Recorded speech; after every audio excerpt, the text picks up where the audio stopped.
अस्सलाम वालेकुम, welcome to learning lights by Crown Air. काफ़ी स्टूडेंट्स की तरफ से रिक्वेस्ट थी कि आज जो एनुअल पेपर हुआ है फर्स्ट ईयर स्टैटिस्टिक्स के या उसकी ऑब्जेक्टिव की का सोल्यूशन अपलोड किया जाए। जैसा कि मैं आप सबके साथ यूट्यूब चैनल पे फर्स्ट 4 चैप्टर्स का कंप्लीट सोल्यूशन अपलोड कर चुकी थी, 5th कंटिन्यू था। और फिर पेपर से एक दिन पहले मैंने आप लोगों के साथ पेपर स्कीम डिस्कस की थी और अल्हम्दुलिल्लाह आपका जो एनुअल पेपर आया है बहुत ज़्यादा 90% उस पेपर स्कीम को फॉलो कर गया। शुक्र अल्लाह ताला की ज़ात का। बेटा आप लोगों के साथ मैंने पेपर डिस्कस किए थे जिसमें मैंने वीडियो को स्प्लिट करते हुए 2 सेगमेंट में यूट्यूब पे लेक्चर्स अपलोड किए। फर्स्ट सेगमेंट था उसमें हमने फर्स्ट से 5 चैप्टर्स को डिस्कस किया था और सेकंड सेगमेंट में 6 से 9 चैप्टर्स के इम्पॉर्टेंट शॉर्ट क्वेश्चन और लॉन्ग क्वेश्चंस को डिस्कस किया था। तो प्लेलिस्ट मैंने शेयर की है, मैं इस वीडियो के डिस्क्रिप्शन में इंशाल्लाह उसका लिंक भी डाल दूंगी, पेपर स्कीम का भी लिंक डाल दूंगी और गेस्ट पेपर का भी लिंक डाल दूंगी, ताकि आप इन सब चीज़ों को अगर टाइम लगे तो वेरीफाई ज़रूर कीजिएगा। बेटा हमने देखा था कि चैप्टर नंबर 1 से लेके चैप्टर नंबर 4 तक जो पेपर आता है ना बोर्ड में, मैक्सिमम वो 54 मार्क्स का पेपर आपका होता है आउट ऑफ 85, जिसमें मैंने आपको कहा था कि आप अपने माइंड में 54 ना भी रखें तो बेटा एटलीस्ट आप 50 मार्क्स का पेपर अपने माइंड में रखिएगा कि फर्स्ट चैप्टर से लेके चैप्टर नंबर 4 तक आपके पास 50 मार्क्स का पेपर आता है। पहले तो मैं आप लोगों से एक्सक्यूज़ कर रही हूँ, मेरे प्रिंटर में कुछ प्रॉब्लम थी, इस वजह से इतना फेयर प्रिंट नहीं आया। तो बेटा इसमें मैं ब्लैक मार्कर से वो क्वेश्चन सॉल्व करूंगी जो मैंने आप लोगों के साथ डिस्कस किए हैं अपने लेक्चर्स में भी और लास्ट की 3 वीडियोस में से भी, जिसमें मैंने आपको गेस्ट प्रोवाइड किए हैं। आपके पास सबसे फर्स्ट पे है समेशन y माइनस y बार, ये प्रॉपर्टीज़ ऑफ अर्थमेटिक मीन थी जो कि मैंने आप लोगों के साथ अपने लेक्चर्स में तो डिस्कस की थी, लेकिन गेस्ट सीरीज़ में भी मैंने आपके साथ डिस्कस की थी पार्ट 1 में 3 मिनट 59 सेकंड पे कि आप लोग प्रॉपर्टीज़ लाजमी प्रिपेयर कीजिएगा अर्थमेटिक मीन की। तो सम ऑफ y माइनस y बार ये आपके पास किसके इक्वल आता है, ये आपके पास इक्वल आता है 0 है। आपके पास Laspeyres index number is also called, क्योंकि मैं अभी तक इन टॉपिक्स को आपके साथ एक्सप्लेन नहीं कर सकी तो दैट्स वाई ये चीज़ तो मैंने नहीं आपके साथ अपने लेक्चर्स में एक्सप्लेन की, लेकिन मैंने आप लोगों को गेस्ट सीरीज़ में ये प्रोवाइड किया था कि आप लेस्पेयर, पार्शियस और फिशर इंडेक्स नंबर की भी तैयारी कीजिएगा। ये है आपके पास लेस्पेयर इंडेक्स नंबर, आपके पास होता है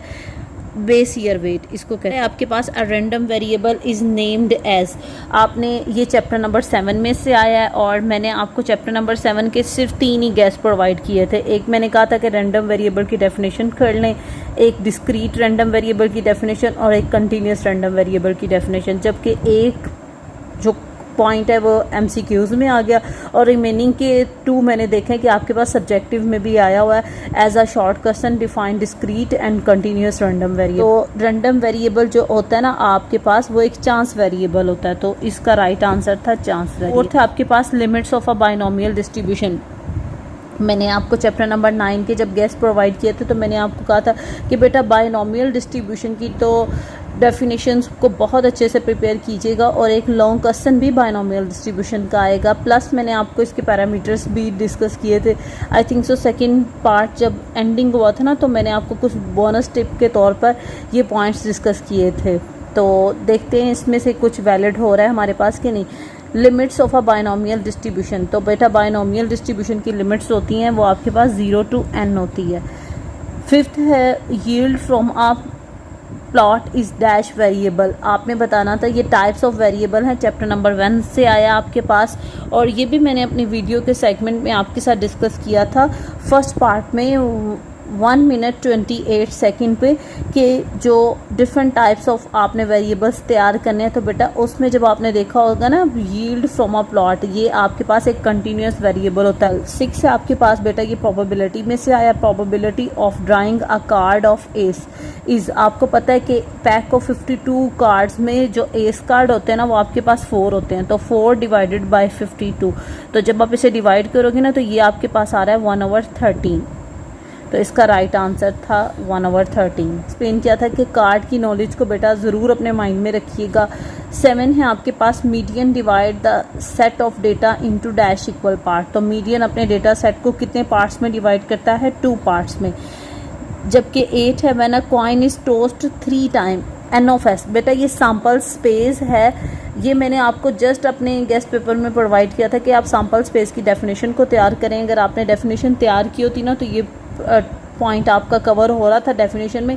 खैर मैं इतना अच्छे से तो एक्सप्लेन नहीं कर सकी, तो इसे तो हम ब्लू पेन से ही सॉल्व करेंगे कि जब आप एक कॉइन को टॉस करते हो तो 3 टाइम, तो सैम्पल स्पेस का फार्मूला होता है 2 की पावर में आपने अगर एक कॉइन को 3 टाइम टॉस किया ना तो 2 की पावर में 3 आता है। तो इसका मतलब 2 इंटू 2 इंटू 2, 2 2 ज़ार 4, 4 2 ज़ार 8। तो इसका राइट आंसर बेटा आपके पास 8 है। नेक्स्ट बेटा आपके पास 9 MCQs है, mean of a binomial distribution. तो ये तो मैंने जो सेकेंड गेस्ट पेपर की जो वीडियो अपलोड की थी ना उसके लास्ट पे मैंने कुछ बोनस टिप्स के तौर पर आपको ये बताया था कि मीन ऑफ बायनोमियल डिस्ट्रीब्यूशन लाजमी याद रखिएगा और इसका प्रूफ भी कर लीजिएगा। तो बेटा मीन ऑफ बायनोमियल डिस्ट्रीब्यूशन आपके पास इक्वल होता है एन ऑफ पी के।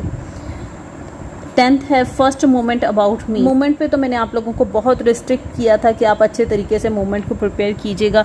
तो फर्स्ट मोमेंट अबाउट मीन आपके पास किसकी इक्वल आता है, ये इक्वल टू 0 होता है।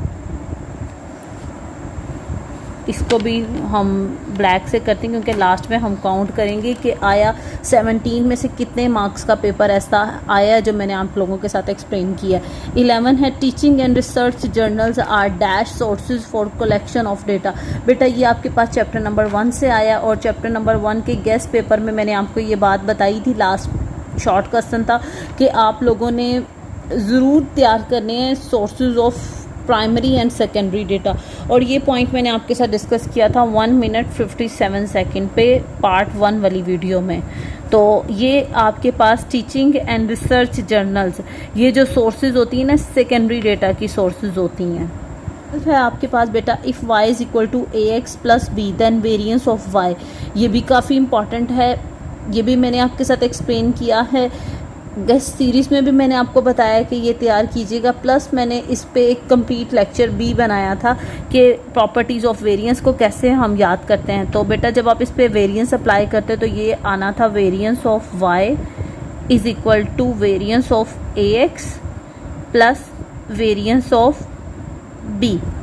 इस इक्वेशन पे वेरिएंस लगाते हैं। तो वेरिएंस की खूबी है कि वो अगर वेरिएबल साथ लगा ना तो फिर कोफिशिएंट को स्क्वायर करके बाहर निकालेगा a square variance of x, जबकि वेरिएंस ऑफ अ कांस्टेंट 0 होता है। तो ये आपके पास आ रहा था a square variance of x जो कि 3rd नंबर पे लिखा है। इन है आपके पास variance of set of data is 25। अगर वेरिएंस किसी डेटा सेट का 25 है तो उसका स्टैंडर्ड डेविएशन क्या है, हमें पता है कि अगर हम वेरिएंस का इसका पॉजिटिव स्क्वायर रूट ले लें तो स्टैंडर्ड डेविएशन आता है। तो बेटा इसका स्टैंडर्ड डेविएशन आपके पास आ रहा था 5। 14 है इन चेन बेस मेथड।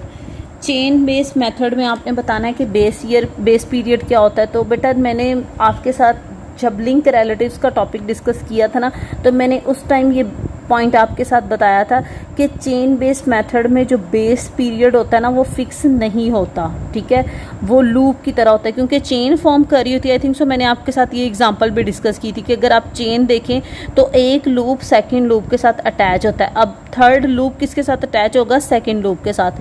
तो इसमें तो बेस पीरियड फिक्स हो ही नहीं सकता। तो ना तो फिक्स आना था, ना कांस्टेंट था, ना फर्स्ट था। तो इसका राइट आंसर था नॉट फिक्स्ड।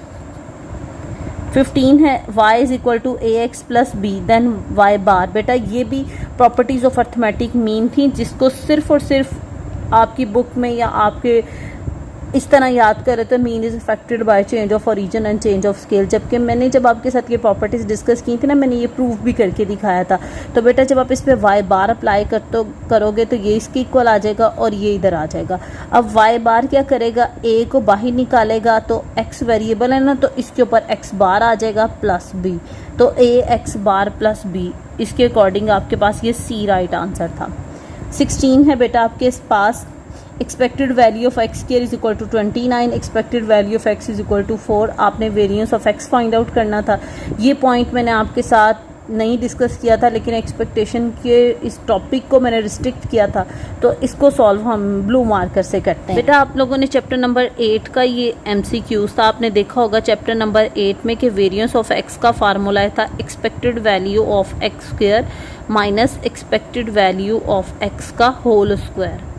ठीक है, यही फार्मूला है। जबकि expected value of x square आपको 29 गिवन है, एक्सपेक्टेड वैल्यू ऑफ x दी है 4, इसका स्क्वायर करना है तो बेटा ये आ जाएगा 16। जब आप इसमें से माइनस करोगे तो ये बेटा आपके पास 13 आ रहा है, तो इसका राइट आंसर था 13। 17 है number of parameters in hyper geometric distribution. Part 2 की वीडियो के लास्ट पे मैंने आपके साथ एज अ बोनस टिप ये डिस्कस की थी कि पैरामीटर्स हाइपर ज्योमेट्रिक डिस्ट्रीब्यूशन के कितने होते हैं। 3 पैरामीटर्स होते हैं, एक स्मॉल n, एक कैपिटल N और एक k। तो बेटा इसका राइट आंसर था आपके पास 3। तो बेटा लास्ट पे थोड़ी समरी लिखने की कोशिश करते हैं कि आया इस लेक्चर सीरीज़ से या इन लास्ट के 3 लेक्चर्स से आपके पेपर पे क्या इम्पैक्ट पड़ रहा है, कितने % पेपर आपका आ रहा है। तो हमने देखा है कि टोटल MCQs में से आपके पास 15 MCQs ऐसे हैं जो मैंने आपके साथ एक्सप्लेन किए थे किसी न किसी अपने लेक्चर में और लास्ट के गेस्ट सीरीज़ की वीडियो में भी। तो 15 मार्क्स का पेपर आपका आया आउट ऑफ 17। तो बेटा ये तो था ऑब्जेक्टिव का सलूशन एनुअल पेपर 2023 का। और अगर आप सब्जेक्टिव का सलूशन देखना चाह रहे हैं तो कमेंट सेक्शन में बताइएगा, फिर मैं उस पर भी इंशाल्लाह एक लेक्चर ज़रूर अपलोड कर दूँगी आप लोगों के लिए। और उस लेक्चर के लास्ट में मैं इस चीज़ को इंशाल्लाह ज़रूर प्रूव करके दूँगी कि इन 4 चैप्टर्स में से आपके पास 50 या प्लस 50 मार्क्स का पेपर आया है। तो इसके साथ आज का हमारा लेक्चर फिनिश होता है। लास्ट ऑफ सबसे रिक्वेस्ट है, प्लीज़ चैनल को लाइक और सब्सक्राइब कीजिएगा, अपने दोस्तों के साथ शेयर कीजिएगा। अपना ख्याल रखिएगा। अल्लाह हाफ़िज़।